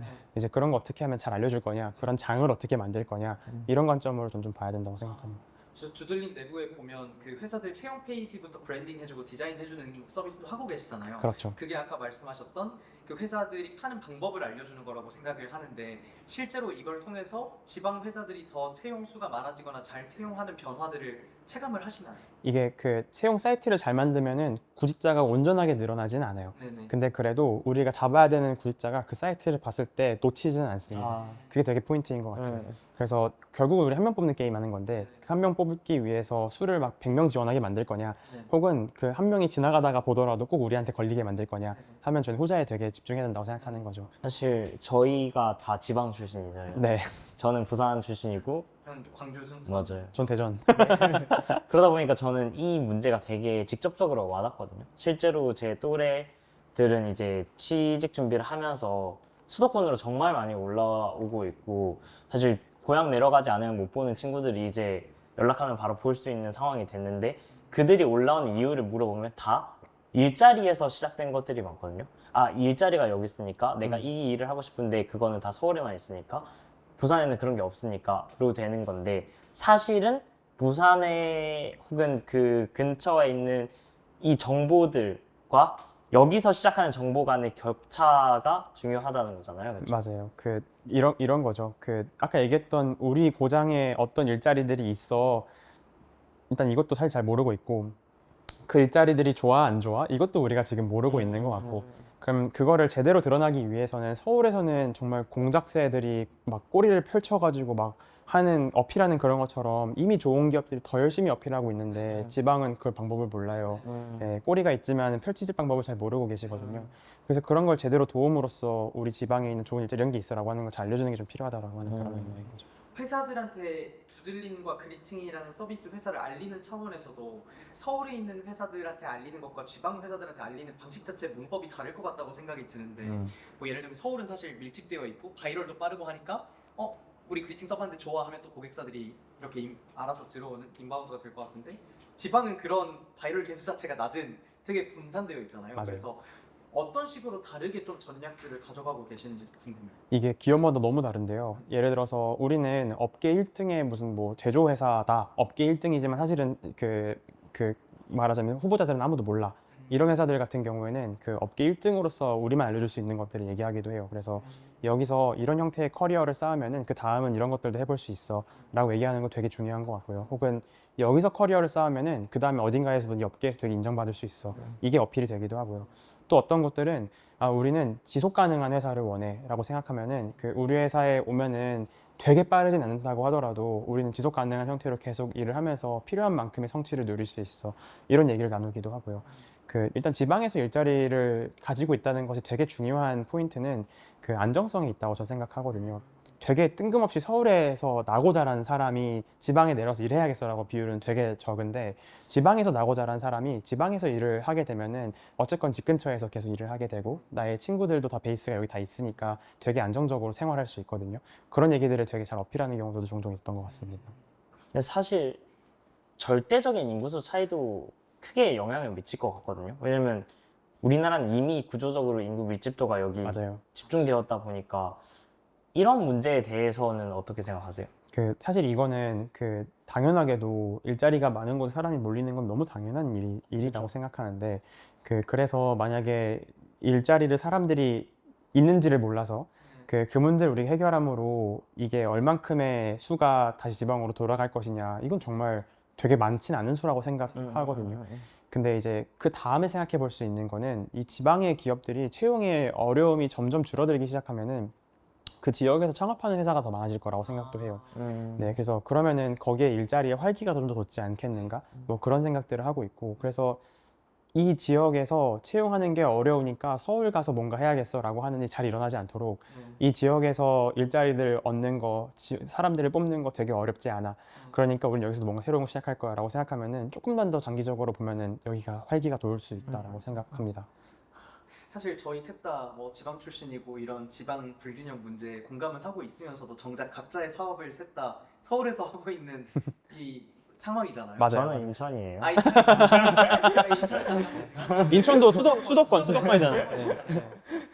근데 이게 단순히 저희가 그냥 서울이 좋아서 수도권이 좋아서만 있는 게 아니라 인프라 차이나 이런 것들이 그쵸. 결국에 저희를 여기 묶여 있게 만드는 것 그렇죠. 같은데 맞아요. 이런 거에 대해서 대표님 장기적으로 뭔가 지방에 지사를 내고 이런 생각도 하고 계시는지 어떤 걸 근본적으로 바꿔야 될지 고민 네. 많으실 것 같아요. 사실 우리가 서울에 창업했던 거는 이 수도권 근처에서 우리가 대학교로 나왔고 또 이 수도권 근처에서 하다 보니까 맞는 사람들 만나서 그런 것도 일단 기본적으로 있을 것 맞아요. 같고, 두 번째는 여기서 그냥 기회가 많을 거라고 응당 생각해서 그런 거잖아요. 근데 그건 사실은 현실이긴 해요. 맞아요. 그래서 우리가 그럼 지방에서 창업 더 많이 해야 돼라고 하는 건 사실 지금은 되게 어려운 일인 것 같거든요. 그래서 순서가 있다고 생각해요. 일단 지방에서 사람들 일자리 구하는 거 쉽게 만들어주고, 그 다음에 여기서 생태계가 잘 구축돼서 그 다음에 창업을 더 쉽게 만들어주고, 이런 식으로 계단식으로 운영되는 게 되게 중요하다고 생각을 하고요. 일단 저희는 그런 관점에서는 지방에 되게 많은 기업들이 저희 고객으로 저희가 모시고 있어요.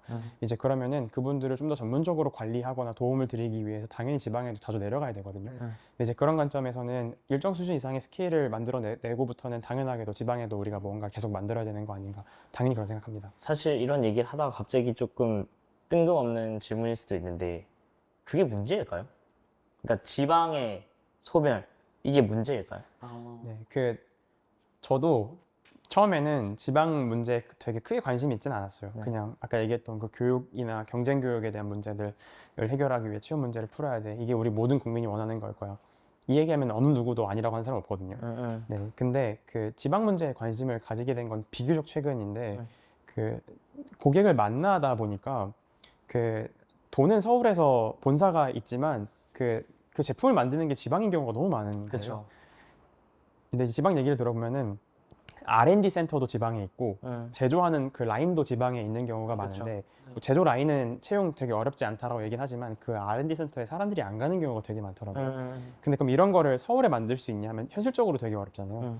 그래서 우리가 만약에 지방 지금 신경 안 쓰면 정말 몇 년 안에 대한민국이 되게 위험할 수 있겠다.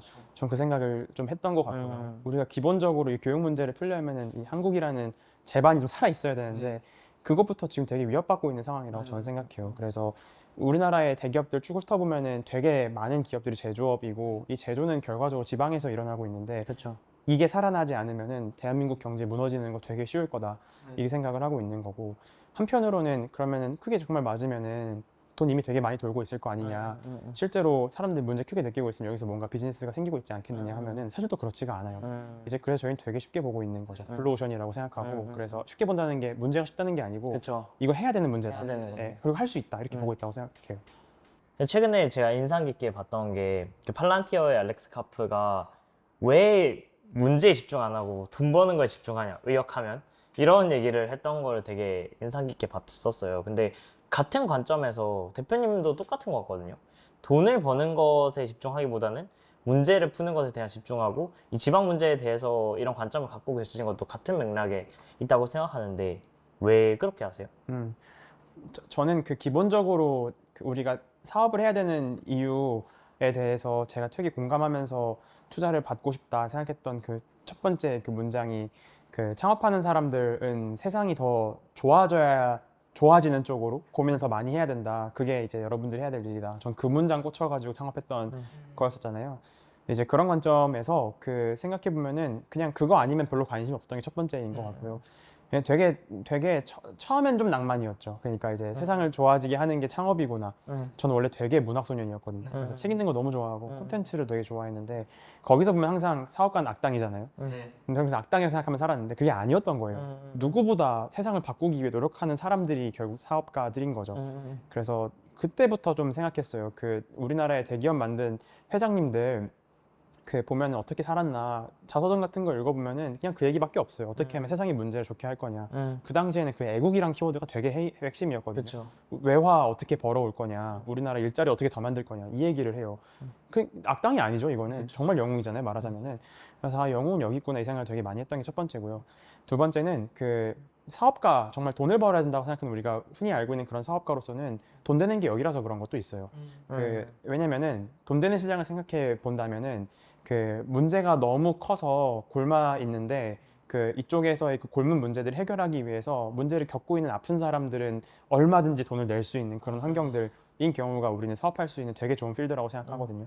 근데 그런 관점에서는 우리나라 취업 문제는 그냥 20년 전이랑 지금이랑 다른 게 아예 없어요. 우리가 구직을 하는 방식이 우리 부모님 세대랑 저랑 완전 똑같아요. 네. 그냥 플랫폼 들어가서 그 광고들 다 이렇게 한 개씩 훑어보면서 괜찮은 거 있나 찾아보고 지원하고 이게 전부였잖아요. 근데 해외는 그렇지 않거든요. 네. 나에게 뭔가 맞춤형으로 무언가가 되고 있고 혹은 내가 이력서를만 넣어도 뭔가 될 것 같은 공고들도 막 추천해주고 우리나라도 이런 움직임 보이고 있긴 하지만 아직은 제대로 된 게 없잖아요. 네. 그래서 이런 것들도 그렇고 또 지방 문제도 마찬가지예요. 네. 지방 문제, 지방에 막 사람들도 많이 없는데 여기 이거 왜 집중해? 너 그냥 착한 일 하려고 하는 거 아니야? 절대 아니고 뭐 맞을 수 있겠죠. 좋은 사람 되고 싶으니까 저도. 근데 사실은 거기에 기회가 되게 많아요. 아무 집중 안 하니까. 하지만 이들은 되게 문제가 급하거든요. 기업은 사람이 있어야 되잖아요. 회사는 사람이 모여 있는 집단인 거니까. 근데 그게 제대로 안 갖춰지면 회사가 점점 내리막길을 걷는 게 당연한 수순인 거고 그때 돈 쓰는 건 되게 당연해요. 그래서 그런 관점에서는 이미 되게 수요가 충분하게 넘치는데 아무도 관심 없는 시장인 거라고 저는 생각해요. 그런 게 되게 여러 가지 있다고 저는 느껴지는데 이런 거 돈 버는 거 되게 쉬운 거 아닌가 싶은 생각도 있는 거죠. 또 질문 드리면 혹시 대표님 투자 많이 받으셨잖아요. 159억 받으셨는데 맞아요. 투자사들도 똑같이 생각하나요? 물어봐야 될 것 같은데 투자사들과 저 얘기했었을 때는 항상 이런 논리인 거죠. 결국 투자는 제가 잘 몰라요. 전 투자에 네. 대해서. 근데 이제 투자하시는 분들 입장에서 조금 생각해 보면은 그들은 펀드가 만기되기 전까지 좋은 수익률을 LP에게 줘야 되는 의무를 가지고 있고 그렇죠. 네, 그거를 위해서 좋은 기업들을 찾아내서 나의 수익률을 올려줄 수 있는 회사에 베팅을 하는 게 되게 기본적인 테마인 것 같고 근데 그러는 과정에선 두 가지인 것 같은데 하나는 돈을 되게 많이 벌어가지고 그래서 상장하거나 하는 게 되게 쉬운 회사들도 있을 것 같고요. 아니면은 미래에 대한 기대가치 생각하면서 계속 플레이하면서 내가 나중에 이 주식을 어떤 사람한테 팔았을 때에도 이 회사 나중에 되게 기대되니까 나중에 되게 쉽게 팔 수 있을 거야. 이런 것도 있을 거라고 생각해요. 둘 다 되게 그냥 비슷하게 보이고 사실 요즘에는 경기 안 좋으니까 돈 많이 버는 회사가 되게 중요하다고 느껴지기도 하고. 근데 저는 이 둘 다 할 수 있을 거라고 생각했어요. 근데 첫 번째로 사스 프로덕트를 만들면은 돈 버는 게 되게 어렵지 않아요. 왜냐면은 고객은 계속 반복해서 리커링한 레비뉴를 저희에게 제공해 줄 거고 서비스만 제대로 만들면은 신규 애퀴지션 하는 게 어느 시점을 넘어가서부터는 되게 쉬울 거라고 생각하거든요. 그래서 CAC가 별로 늘지 않아요. 그게 분명히 존재할 거다 생각하고 있고 두 번째는 이것과 동시에 우리가 얻을 수 있는 게 되게 많으니까 이거를 기반으로 미래 가치도 기대할 수 있을 거라고 생각해서 그럼 우리 VC 게임 참여해도 괜찮겠다라고 생각했던 거죠. 근데 VC 분들과 얘기하면은 물론 걱정 되게 많으신데 돈 더 벌어야 되는 거 아니냐 어떻게 하면 더 빨리 할 수 있겠냐 얘기하긴 하지만 그래도 여전히 그런 믿음들은 좀 있다고 느껴지긴 합니다. 저도 사실 VC 업을 하고 있는 입장에서 그냥 대표님이랑 얘기 나누면서 더 느껴지는 건 낭만과 실리를 동시에 챙기시면서 나아가시는 몇 안 되는 분이라는 생각이 많이 들었던 것 같아요. 왜냐하면 사실 되게 실리만 챙기려는 사람들도 많이 있고 그쵸? 되게 낭만 위주로만 챙기는 분들이 많이 있는데 둘 중 하나만 챙기면 삐끗거리는 경우들이 분명 생기기 마련인데 맞아요. 대표님은 소년미와 야망이 동시에 느껴지시는 분인 것 같다는. 근데 저는 낭만에 관심이 별로 없어요. 네, 진짜요? 낭만은 진짜 별로 관심 없고 문제를 해결해야 돼 이 생각만 계속 갖고 있는 거고 할 수 있을 것 같으니까 이 게임에 참여하는 건데 저는 살면서 저희 집이 되게 부유하진 않았잖아요. 근데 저는 살면서 제가 원했던 거를 가져보지 못했던 적이 한 번도 없어요. 항상 노력해서 항상 쟁취해왔고 지는 게임 하지 않고 이기는 게임만 해왔거든요. 이기기 너무 쉬운 판이라고 생각해요. 그런 관점에서. 그리고 그러면서도 실제 문제 풀어 세상에 애국할 수 있는 거면 너무 기분 좋은 일인 거니까 그렇게 생각합니다. 해외에도 이런 ATS랑 어쨌든 해외 시장 혁신했던 회사들이 분명 있잖아요. 그들이 바꾼 채용 시장은 전후가 어떻게 달라졌고 우리는 어떻게 될 거라고 보시나요? ATS를 쓰는 것과 안 쓰는 것의 차이를 제가 잘 알지는 못해요. 왜냐면 이 ATS 마켓은 되게 이전부터 있었다고 알고 있거든요. 되게 제가 거슬러 올라가 보진 않았지만 들어보면 2000년대 초반부터 있었던 것 같다. 혹은 그 전에도 있었던 것 같다. 이런 얘기를 하긴 하지만 그럼 그 전은 제가 알 수가 없잖아요. 근데 한국만 놓고 보면은 ATS가 있기 전과 후가 되게 갈립니다. ATS가 있지 않았었을 때에는 수시 채용을 공개 채용을 여러 번 하는 것처럼 했었어요. 그래서 구직자들에게 일정을 맞추는 게 아니라 기업 일정을 맞추는 형태로 그냥 여러 번 진행했었거든요. 그러다 보니까 구직자들한테도 되게 매력적인 채용 방식이 아니었고 기업 입장에서도 그냥 공채를 매일 하는 거니까 너무 힘들었죠. 근데 ATS가 나오고 나서는 일단 그게 완전 달라졌고요. 데이터의 관리의 단위가 지원자 단위로 내려감으로써 지원자와 더 많은 소통을 하게 되는 게 첫 번째인 것 같고, 그리고 채용 과정에서 제일 중요한 게 속도가 됐어요. 그 다음부터는. 그래서 우리가 얼마큼 빨리 오퍼를 줄 수 있어? 우린 1주 만에 가능해, 2주 만에 가능해, 뭐 이런 얘기 할 수 있는 게 이젠 좀 바뀐 거고. 두 번째는 그 이전에는 말하자면은 그 기업에서 지원자를 바라볼 때 언제까지 몇 배수 이렇게 해서 이렇게 넘겨가지고 하면 뽑아야 돼 이렇게 바라봤다면, 이제는 좀 되게 달라요. 그 핵심 인재라고 하는 정의들이 어느 순간 생기기 시작했고 이거를 기반으로 한 채용 브랜딩이 되게 부각됐고 지원자 경험이 되게 부각됐고, 그럼 그거 어떻게 더 잘해야 돼? 어떻게 하면 정말 한 문장에 젖을 수 있어? 이런 고민을 함으로써 그 핵심 인재 어떻게 모셔오지? 그런 고민들 더 많이 하게 됐었어요. 이게 저희가 그런 과정에서 ATS로서 좀 일조하지 않았을까 싶은 생각도 좀 합니다. 그런 고민을 하는 구체적인 기업의 예시가 있나요? 그 뭔가 기업이 어떻다라고 얘기하기 조금 애매하기는 한데, 어떤 기업이 그렇다 하기 좀 애매한데, 근데 이제 저희 고객들이 사실 거의 다 그래요. 이게 ATS를 안 쓰는 곳들은 이런 고민 하기도 하지만, 쓴다라고 하는 거는 기본적으로 어떻게 하면은 그 사람 잘 데리고 오지? 이 생각을 하거든요. 네. 그래서 저희가 영업할 때 항상 그 얘기를 해요. 그래서 우리 거를 쓰면서 그냥 업무를 빠르게만 하는 것만 신경 쓰는 것보다는 이렇게 지원자 경험 잘 챙겨서 좋은 사람 데리고 와야 되는 걸 신경 더 써야 된다. 이런 얘기들도 하고, 저희는 그래서 저희 서비스를 도입하고 나서는 저희 AM이 붙어서 혹은 CX가 붙어서 잘 쓰는 거 도와드리고 이렇게도 많이 합니다. 그러면 그 해외 어떤 국가 중에 대표님이 생각하는 이상적인 채용 시장의 형태로 채용 시장이 굴러가고 있는 나라가 있나요? 저는 물론 지역마다 니즈가 되게 다르다고 생각은 해요. 한국에서는 IT 회사들이 가장 큰 회사는 아니지만 미국에서는 또 IT 회사 중에 가장 큰 회사라고 보이는 것들도 꽤 많이 그쵸. 있잖아요. 한국의 IT 빅테크들과 미국 IT 빅테크는 되게 다른 지위를 가지고 있는 것처럼. 그래서 좀 뭔가 다르기는 하지만, 저는 그래도 그 미국 시장에서 인재를 바라보는 방식이 전 되게 맞다고 보여져요. 그 제가 되게 존경하는 저희 회사의 어드바이저이신 분은 그 어떤 회사로 이직을 하시는 그런 과정에서 인터뷰를 보고 나서, 인터뷰가 끝나고 이제 대표님이나 인터뷰에 참여하셨던 면접관들한테 손편지를 받았대요. 당신과 이런 대화를 너무 기분 좋았고, 그래서 꼭 함께했으면 좋겠다라고 하는 레터를 받고 그냥 이직을 결심했다. 이런 얘기들 하잖아요. 근데 이제는 우리가 아는 것처럼 AI가 되게 많은 것을 대체하게 될 거고, 맞아요. 사람이 할 수 있는 일은 이제 해야 하는 일로만 좁혀지게 되는 시대가 분명히 올 거고, 맞아요. 그리고 당연하게도 말하자면 되게 아쉽게도 생산 가능 인구가 한국에선 되게 줄어들고 있는 상황이기 때문에 인재 하나하나의 가치가 되게 올라갈 거거든요. 그럼 그때는 이런 형태로 채용이 일어나지 않으면은 채용 경쟁에서 밀리게 될 거라고 생각해요. 사람도 없는데 좋은 사람들이 매력적으로 느낄 포인트가 어쨌건 기업은 거의 정해져 있고, 그때 우리가 정성을 더하지 않으면 안 되는 시장이 되는 거죠. 그래서 저는 해외에서 보면은 페이스북에서 좋은 사람들 막 연봉 막 몇천억 주고 데리고 갔다. 한국에서도 충분히 가능한 얘기라고 생각해요. 스킬은 좀 다르긴 하겠지만. 사실 AI 얘기가 나오니까 빼놓고 할 수 없는 얘기는, 최근 이제 또 트렌드가 되게 주니어 채용 시장이 약해지고 맞아요. 어떤 경력직 선호 현상이 가속화되고 있잖아요. 이 부분에 대해서 대표님께서 바라보시는 관점은 어떤가요? 이게 그 해외에서는 되게 다양한 얘기들이 막 튀어나오는데, 그걸 자세하게 보면은 그 나눠져요. 그 누군가는 주니어 안 돼 이렇게 얘기하기도 하지만 일부는 주니어를 뽑아야 돼 이렇게도 나눠지기도 하거든요. 그래서 이게 뭐가 다르지? 해서 살펴보면은 AI가 분명히 생산성을 올려줄 것은 되게 자명한 것처럼 보인다. 근데 AI가 영향을 끼치는 인더스트리가 있고, 현재까지는 아직 아닌 그런 것들도 있거든요. 그렇죠. 근데 영향을 끼치는 인더스트리에는 보통 이제 컴퓨터 사이언스 전공했던 사람들의 코딩하는 개발자들 이런, 근데 이제 그쪽에 대해서만 좀 포커스해서 바라보면은 고경력 갖고 있던 사람들이 AI를 활용해가지고 생산성이 올라가는 게 가장 베스트 시나리오라고 생각할 수 있지만, 그들이 AI를 활용하는 양이나 혹은 방식이 되게 좋지 않은 경우들이 많기도 해요. 해왔던 방식들이 있잖아요. 그래서 말하자면은 에이전트로서가 아니라 코파일럿 정도로서 활용하게 되는 경우들이 되게 많고, 둘 중에 뭐가 좋은지 아직은 잘 모르겠지만 활용도 좀 낮은 거죠. 그래서 기업에서는 충분한 생산성이 안 나는데 라고 해서 고개를 좀 돌려보면은 신입들은 AI로 이미 과제를 하고 있는 거예요. 네, 그러면서 그 사람들이 오히려 유연성이 높으니까. 맞아요. 완전 다른 거죠. 그래서 오히려 조직의 분위기를 바꾸려면은 AI 잘하는 신입들이 왕창 들어와가지고 그냥 이렇게 일을 해버려요.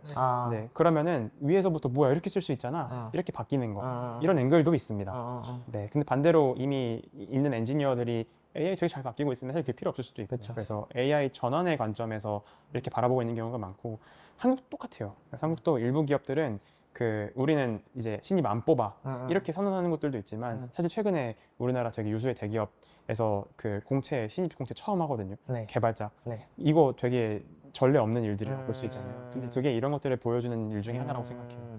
저는 결국에 저희가 풀고 있는 채용 시장이 방금 언급됐던 AI와 또 요즘 가장 화두인 한국 경제 무너지고 있다, 한국 무너지고 있다고 가장 직결되는 업이잖아요. 그것과 반대되는 업이고 그렇게 되면 사실 우리 시장이 사라지는 거니까. 그래서 이런 거시적인 안 좋은 얘기들이 너무 많이 나오고 있는 상황에서 대표님은 어떤 생각으로 계속해서 사업을 영위하고 계시는지 궁금합니다. 생각해 보면은 전 되게 제가 좋아하는 것 중에는 사람은 무엇으로 사는가 그 되게 중요하게 생각하는데 그 톨스토이 책 있잖아요.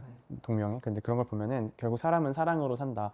전 그 생각을 해요. 그래서 내가 누군가에게 사랑을 받고 누군가에게 사랑을 주고 사람마다 대상은 되게 다르고 양도 다르겠지만 근데 그렇게 살기 위해서 우리는 산다고 생각하는데 내가 위대한 업을 이루어서 돈을 되게 많이 벌어서 내가 부자가 되는 거는 그냥 그런 걸 통해 사랑을 얻고 싶어 하는 사람들이 있다고 생각하지만 전 조금 다른 것 같거든요. 제가 우리도 구국의 영웅이 되겠다 이런 것도 아니고 저는 그 사람들이 행복하게 살았으면 좋겠어. 관계된 사람들 적어도 혹은 그 스쳤던 그런 사람들 전부 다 그런 생각들을 가지고 살고 있어서 그런 관점에서는 저희가 바라볼 때 그런 사업할 때에는 그 어떻게 하면은 적어도 우리나라 혹은 적어도 우리가 살고 있는 이 리전에서의 사람들이 어떻게 행복하게 살 수 있을까 그런 고민들을 하면서 돈 버는 방법들 찾고 하는 게 그냥 저희가 해야 되는 일들이라 생각하고 근데 이게 되게 돈 조금씩 벌어 적은 회사가 돼야지라고 하면은 임팩트가 안 생기잖아요. 그냥 좋은 일 하는 작은 회사가 되어버리는 그러니까 고객이나 세상의 호응을 또 받을 수 없고 그래서 우리가 정말 세상을 바꿀 거라면 좋은 쪽으로 그럼 스타트업 게임을 해야 된다. 그래서 펀딩도 되게 대차게 받고 대차게 크게 커지고 사람들이 이제 무시할 수 없는 지위까지 이제는 올라왔지만 더 커져서 이제 우리가 리딩까지 하고 뭐 그런 것까지 우리가 계속 할 수 있으면 좋겠다. 뭐 그런 생각들 합니다. 결과적으로는 세상이 더 좋아지는 거, 한국이 적어도 더 잘 살게 만들어내는 거, 여기 사는 사람 행복한 거, 우리가 행복한 거, 저도 그렇고. 네, 그게 되게 중요하다고 생각해요. 저는 대표님 볼 때마다 되게 긍정적인 에너지를 많이 받거든요. 근데 사실 좀 스트레스 받으실 일도 분명히 많으실 텐데 대표니까 그죠? 그거 어떻게 약간 관리하시는지 궁금합니다. 그 가장 많이 스트레스 받는 거는 같이 일하는 분들과 얘기하다가 스트레스를 받기도 하고요. 아니면은 뭐 내가 원하는 만큼 성과가 안 나온다 스트레스 받기도 하고 혹은 뭐 우리가 일상 살면서 스트레스 받는 게 되게 많잖아요. 그쵸. 근데 이제 그런 것들이 저는 회사에서 하루에 막 열 몇 시간씩 매일매일 일하니까 보통은 출근한 날에 퇴근 안 하려고 노력도 많이 하고 그러니까 되게 더 많은데 그때마다 스트레스를 해소하는 방법은 되게 많이 바뀌어왔지만 처음에는 막 술도 되게 많이 먹고 밥도 되게 많이 먹고 지금 술 되게 좋아하는데 그렇게 하기도 하고 최근에 운동 좀 하려고 노력해요. 그래서 운동하면서 건강하게 푸는 게 좋지 않을까. 그리고 한편으로는 이렇게 좋은 분들 대화하면서 세상이 이렇게 바뀌어야 되는데 네.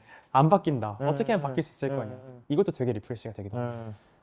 저는 또 궁금한 게 대표님이 아까 초기에 팀에서 대표가 됐던 이유는 가장 뭐 뾰족한 게 없는 사람 맞아. 맞아요. 지금은 사실 너무 멋진 대표님이시고 그냥 너무 멋있으시거든요. 근데 그간에서의 어떤 성장들이 있을 것 같아요. 저는 옛날에 항상 사업하기 전에도 궁금했고 지금도 궁금한 게 대표자의 역량이라는 건 너무 추상적이고 사실 창업자의 역량이라는 건 정리할 수가 없잖아요. 어떻게 이런 것들이 길러졌고 어떤 게 많이 변하셨는지 그 과정에서 느끼셨던 것들과 체감했던 것들 그게 너무 궁금해요. 저는 그 대표로서 해야 되는 일들을 스스로 좀 정의를 해보자면은 회사가 가야 되는 길을 되게 명확하게 하고 되도록이면 바꾸지 않는 것. 두 번째는 이거를 구성원들과 고객과 투자자와 온라인 하는 게 되게 중요한 것 같고 또 심지어 우리 가족과 나 이렇게 세상 바꿀 거니까 나 말리지 마 뭐 이런 거 있잖아요. 그런 거 되게 중요한 것 같고 그럼 이제 세 번째로는 이걸 하기 위한 전략을 잘 짜는 거, 네 번째는 그걸 하기 위한 사람들을 잘 모아내는 거, 성과를 만들어내는 여러 가지 것도 필요하다 그 생각들을 하고 있는데 그럼 제가 얼만큼 잘하고 있어라고 하면은 필요한 만큼은 하고 있지만 아직은 너무 부족하다고 생각해요. 뛰어난 사람들 만나면 진짜 보이지도 않아요. 너무 멀리 있어서 막 명치밖에 안 보이는 사람도 너무 많거든요. 그래서 아직은 되게 부족하다고 생각하는데 저희는 그래서 되게 성장하고 있다고 생각하고 그럼 어떻게 하고 있냐라고 하면은 그냥 되게 쉽게 인정해요. 그러니까 잘못하고 있으면은 누가 저한테 막 뭐라 말해요. 너 이거 잘 못하고 있어 하면은 생각해보고 솔직히 맞으면은 맞다고 인정해요. 그게 누가 얘기해도. 모르는 거 모른다고 하고. 네, 그래서 얼마 전에 저희 팀의 영업팀에 술 한번 마셨었는데 그분들이 저한테 막 세상을 바꾸기로 했는데 이 속도로 되겠냐 막 이런 얘기 하셨거든요. 네, 솔직히 맞는 말이에요. 맞네.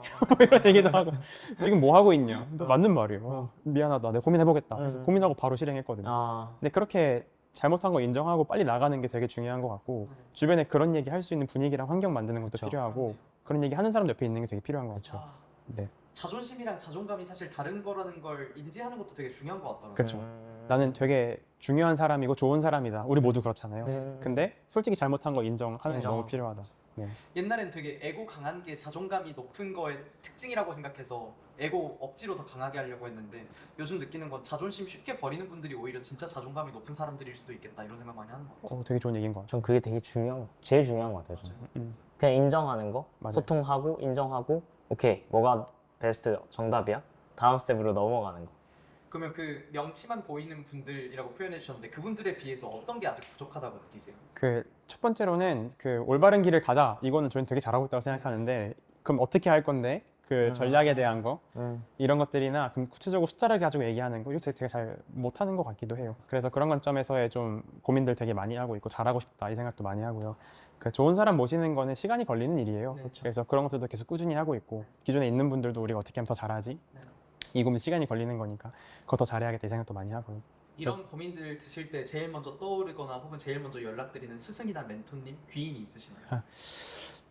저는 일단은 그런 생각 떠오르면은 저희 회사에 제 딱 자리 근처에 있는 사람들과 얘기를 먼저 합니다. 그래서 이런 거 같은데 어떻게 생각해요? 아, 그럼 사람들이 맞다고 생각한다.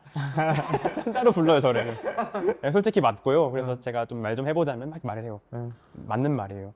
그래서 그런 조언들이 되게 멀리 찾지 않아도 솔직히 똑똑한 사람 주변에 있으면은 그분들이 그냥 그런 얘기 해주세요. 아, 네, 이게 제일 중요하고 두 번째로는 먼저 길을 가본 사람들 있잖아요. 그런 분들한테 연락하기도 합니다. 주변에 친한 대표님들이나 혹은 저희 투자자분들한테 연락하기도 해서 밥 먹으면 진짜 모르겠다. 그럼 알려주시기도 해요. 자기도 모르겠지만 이렇게 하면 좋지 않을까요? 정도라도. 네, 그게 도움되는 것 같아요. 오늘 대표님이랑 얘기하면서 되게 긍정적인 어떤 바이브와 동시에 되게 이 채용 시장에 대해서 어떻게 깊은 고민을 하고 계시는지를 정말 많이 느낀 것 같아요. 오늘 대화 어떠셨어요? 저는 너무 재밌었습니다. 그래서 아까 얘기했던 것처럼 스트레스 해소제이자 네. 그 내가 더 열심히 해서 나중에 이 영상이 어딘가에서 나왔었을 때 야 진짜 했잖아. 저는 그렇게 해서 보여주는 근거가 됐으면 좋겠다. 이 생각도 되게 많이 하게 되는 것 같아서 동기부여도 많이 됩니다. 저는 딱 20년도, 21년도에 처음 창업에 관심 가지고 뛰어들었을 때 당시에 대표님의 그 정창경 영상을 보고 되게 많은 이 배움과 용기를 얻었었기도 했거든요. 그래서 오늘 얘기하는 것도 되게 뜻깊은데 지금 누군가는 또 지금 그런 단계에 있을 거란 말이죠. 근데 결국에 채용 시장도 멀리 보면 더 많은 창업자들이 좋은 일자리를 만들어내는 게 더 좋은 일일 수도 있는 거잖아요. 그래서 그렇죠. 뭔가 도전하려고 하는 창업자들한테 한마디 해주신다면 어떤 얘기를 하고 싶으신지 궁금해요. 네. 창업하려고 하는 사람이면은 세상을 좋게 만들었으면 좋겠다. 아, 네, 제가 들었던 그 얘기. 네. 되게 중요한 것 같아요. 그거 하나만. 네. 감사합니다. 감사합니다. 오늘 여기서 마무리하도록 하겠습니다. 네, 즐거웠습니다. 감사합니다.